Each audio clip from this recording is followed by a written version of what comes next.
ఎస్ఎస్సికి సంబంధించినటువంటి 2026 and 27 calendar అనేది మనకు రిలీజ్ అవ్వడం జరిగింది.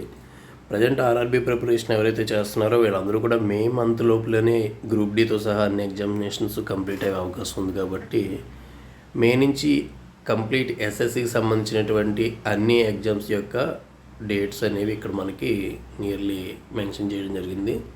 సో ఎస్ఎస్సిలో ఫస్ట్ వస్తున్నటువంటి నోటిఫికేషన్ మార్చి నెలలో ఎల్డీసీ అండ్ యూడీసీ అలాగే ఏఎస్ఓ ఈ సీజీఎల్ ఇవన్నీ నోటిఫికేషన్స్ మార్చి నెలలో ఇచ్చే అవకాశం ఉంది. ఎగ్జామినేషన్ చూసుకుంటే మే 2026 నుంచి ఇంచుమించుగా సీజీఎల్ వచ్చేసరికి మే జూన్ మధ్యలో కండక్ట్ చేసే విధంగా ఒక టైం టేబుల్ అనేది మనకి చెప్పడం జరుగుతుంది. సో సీజీఎల్ దృష్టిలో పెట్టుకుంటే ఇప్పటి నుంచి చూసుకున్నా కూడా ఒక 5 months ఆఫ్ టైం దొరుకుతుంది. సీజీఎల్కైనా కంప్లీట్ ఎస్ఎస్సిలో సిహెచ్ఎస్ఎల్ ఎంటీఎస్ కంప్లీట్ దీంతోపాటు కంప్లీట్ కింద వచ్చినటువంటి జేఈ వీటిలన్నిటికీ కూడా కాంపిటేటివ్ ఇంగ్లీష్ చాలా ఇంపార్టెంట్. దానికి ఆల్రెడీ టార్గెట్ స్టడీ సెంటర్లో ఒక 2 hours ఎవ్రీడే కూడా క్లాసెస్ని మనం యాడప్ చేయడం జరుగుతుంది. Arithmetic reasoning, general awareness and general studies ఎలాగో డెప్త్గా చెప్పడం జరుగుతుంది. దాంతోపాటు ఇది కూడా యాడ్ చేస్తున్నాం మనం. దీంతోపాటు ఇక్కడ చూసుకుంటే సీజీఎల్ డేట్ తర్వాత జేఈ డేట్ వచ్చేసరికి అది కూడా మే జూన్ మధ్యలో ఎప్పుడైనా జరగవచ్చు. అండ్ మనకి ఫేజ్ 14 సంబంధించినటువంటి ఎగ్జామినేషన్ కూడా మేకి జూలైకి మధ్యలో ఎప్పుడైనా జరగవచ్చు. అంటే జూలై మంత్లోకి వెళ్తుంది యావరేజ్. తర్వాత సిహెచ్ఎస్ఎల్ చూసుకుంటే నోటిఫికేషన్ ఏప్రిల్లో వస్తుంది, ఎగ్జామినేషన్ మే అండ్ సెప్టెంబర్లో జరుగుతుంది. సో ఎవరైతే రీసెంట్ టైంలో ఈ ఇంటర్మీడియట్ క్వాలిఫికేషన్ కలిగి ఉన్నారో ఇప్పటికే వీళ్ళందరూ కూడా రాబోయే ఎగ్జామినేషన్ మే సెప్టెంబర్లో జరగబోయే సిహెచ్ఎస్ఎల్కి ఇప్పటి నుంచి ప్రిపేర్ అయితే ఆల్మోస్ట్ ఈ ఇయర్లో మొదటి 7 months ప్రిపేర్ అయితే నెక్స్ట్ మీకు అటెంప్ట్ అవ్వచ్చు. ఇప్పటికే మనకి ఆర్ట్స్ కాలేజ్ స్టూడెంట్స్ వీళ్ళు చాలామంది 8th ఇంటర్మీడియట్ క్వాలిఫికేషన్తో దీన్ని ప్రిపరేషన్కి కోచింగ్ క్లాసెస్కి అటెండ్ అవుతున్నారు. నెక్స్ట్ స్టెనోగ్రాఫర్కి సంబంధించినటువంటి నోటిఫికేషన్ కూడా మీకు ఏప్రిల్లో వస్తే ఎగ్జామినేషన్ ఆగస్ట్ అండ్ సెప్టెంబర్లో జరగబోతుంది 2026. సో నెక్స్ట్ హిందీ ట్రాన్స్లేటర్ అనే ఎగ్జామినేషన్ కూడా ఆగస్ట్ సెప్టెంబర్. బట్ మీకు ఎంటీఎస్కి సంబంధించిన నోటిఫికేషన్ జూన్లో రాబోతుంది, examination September and November. Already ఈ ఇయర్ కూడా అలాగే జరిగింది మనకి.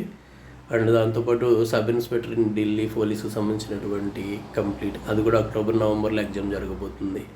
దాంతోపాటు జీడీకి సంబంధించినటువంటిది లాస్ట్ నోటిఫికేషన్ ఇది ఒక రకంగా ఎస్ఎస్సి నుంచి ఆ ఇయర్లో.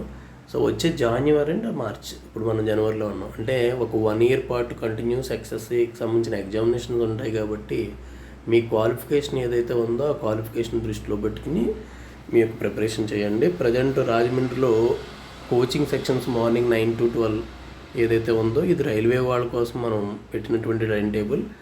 రైల్వేకి సంబంధించినటువంటి వాళ్ళతో పాటు ఎస్ఎస్సి వాళ్ళని కూడా అక్కడ యాడప్ చేస్తూ ఒక 2 hours వరకు ఇంగ్లీష్ని యాడప్ చేయడం జరుగుతుంది. ఈ 2 hours competitive English vocabulary and competitive English grammar మీద ఫోకస్ చేస్తూ రిమైనింగ్ టైంలో అథమెటిక్ అండ్ రీజనింగ్ అలాగే జనరల్ స్టడీస్ ఇన్డెప్త్ చెప్పుకోవడం జరుగుతుంది. రైల్వే ఎగ్జామినేషన్లో మనకు 40 marks జనరల్ స్టడీస్కి జనరల్ అవేర్నెస్కి ఉంది కాబట్టి. So complete month wise current affairs review అనేది మొదలు పెట్టడం జరిగింది మనం. సో ఇవన్నీ కూడా కంప్లీట్ ప్రిపరేషన్కి సంబంధించి ఎస్ఎస్సి అంత నీట్గా ఒక క్యాలెండర్ ఇచ్చి ఎగ్జామినేషన్ కండక్ట్ చేస్తుంది. ఆర్ఆర్బీ ఆల్రెడీ పారామెడికల్ డేట్స్ ఇచ్చింది. కమింగ్ డేస్లో ఎన్టీపీసీకి సంబంధించిన డేట్స్ కూడా వస్తాయి. గ్రూప్ డి నోటిఫికేషన్ ఆల్రెడీ కొత్త నోటిఫికేషన్ ఇచ్చింది. సో రైల్వే క్లియర్గా ఒక టైం టేబుల్ ఉంది, క్యాలెండర్ ఉంది. అలాగే ఎస్ఎస్సికి కూడా ఒక clear time table and calendar ఉంది. ఇటు వచ్చి మన ఆంధ్రప్రదేశ్ నుంచి నోటిఫికేషన్ ఏది ఇంకా రాలేదని అనుకుంటున్నారు, కానీ మార్చి మంత్ ఎండింగ్కి ఎందులో ఎన్ని వేకెన్సీస్ ఉన్నాయనే క్లారిటీ వస్తూ ఆ టైంకి నోటిఫికేషన్స్ వస్తాయి. కాబట్టి ఏపీలో కూడా ఎగ్జామినేషన్ ఆగస్ట్ జూన్ మధ్యలో ఎప్పుడైనా జరగవచ్చు. మీకు ఎప్పుడు కూడా స్టేట్ ఎగ్జామ్స్ అనేవి ఎప్పుడు కూడా జూన్ ముందు జరుగుతూ ఉంటాయి. జనరల్గా ఫస్ట్ 6 months స్టేట్ ఎగ్జామ్ జరిగితే తర్వాత 6 months సెంట్రల్ ఎగ్జామ్ జరుగుతాయి. ఎవ్రీ ఇయర్ జరిగేది అది. సో ఆ లెక్కను చూసుకుంటే ప్రజెంట్ జనవరిలో ఇంకా ఏ నోటిఫికేషన్ క్లారిటీ లేకపోయినా పొంగల్కి ఇవ్వచ్చు మేబీ, లేదు మార్చి నెలలోనే ఇవ్వచ్చు. క్యాలెండర్ అనేది పక్కగా ఇవ్వాల్సి వస్తుంది, అందులో డౌట్ ఏం లేదు, ఇస్తారు. బట్ ప్రిపరేషన్ అనేది గ్రూప్ 2 గ్రూప్ 1 పోస్టులు చాలా తక్కువ ఉంటాయి. కాబట్టి సెంట్రల్ ఎగ్జామ్స్ ప్రిపరేషన్ చేసేవాళ్ళు ఇన్డెప్త్గా సెంట్రల్ ప్రిపరేషన్ చేసుకుంటూ అండ్ ఏపీ నుంచి ఏదైనా నోటిఫికేషన్ వస్తే ఆటోమేటిక్గా మన క్లాసెస్ సెక్షన్ ఉంటాయి కాబట్టి ఆన్లైన్ అండ్ ఆఫ్లైన్ కంప్లీట్ ఆ క్లాసెస్ని ఉపయోగించుకుంటూ ఇంటిగ్రేటెడ్ ప్రిపరేషన్ అనేది చేయండి. చాలామంది బ్యాంక్ ఎగ్జామ్స్కి ప్రిపేర్ అవుతూ 2-3 years కమర్షియల్ కోచింగ్ సెంటర్స్లో చాలా ఎక్కువ ఫీజులు కట్టి అది వర్కౌట్ అవ్వక గౌతమి లైబ్రరీలో కూర్చుని 2-3 ఏళ్ళు అలాగే బ్యాంక్ ఎగ్జామ్స్ మాత్రమే ప్రిపేర్ అవుతున్నారు. సో ఎస్ఎస్సి వాళ్ళకి క్లిక్ అవ్వట్లేదు, అలాగే రైల్వే కూడా క్లిక్ అవ్వట్లేదు వాళ్ళు, అండ్ జనరల్ స్టడీస్కి సంబంధించినటువంటి గ్రిప్ ఉండట్లేదు. సో అందువల్ల మీకు ఇంటిగ్రేటెడ్ కోచింగ్ అనేది టార్గెట్ స్టడీ సెంటర్ ఎందుకు ఫోకస్ చేస్తుంది అంటే, మీకు వచ్చిన ప్రతి నోటిఫికేషన్లోని అన్ని ఎగ్జామ్స్లోని subjects common. Arithmetic, reasoning, current affairs, GK, English ఇవి చాలా వరకు కామన్. ఇంగ్లీష్ మాత్రమే ఆర్ఆర్బీకి లేదు మీకు.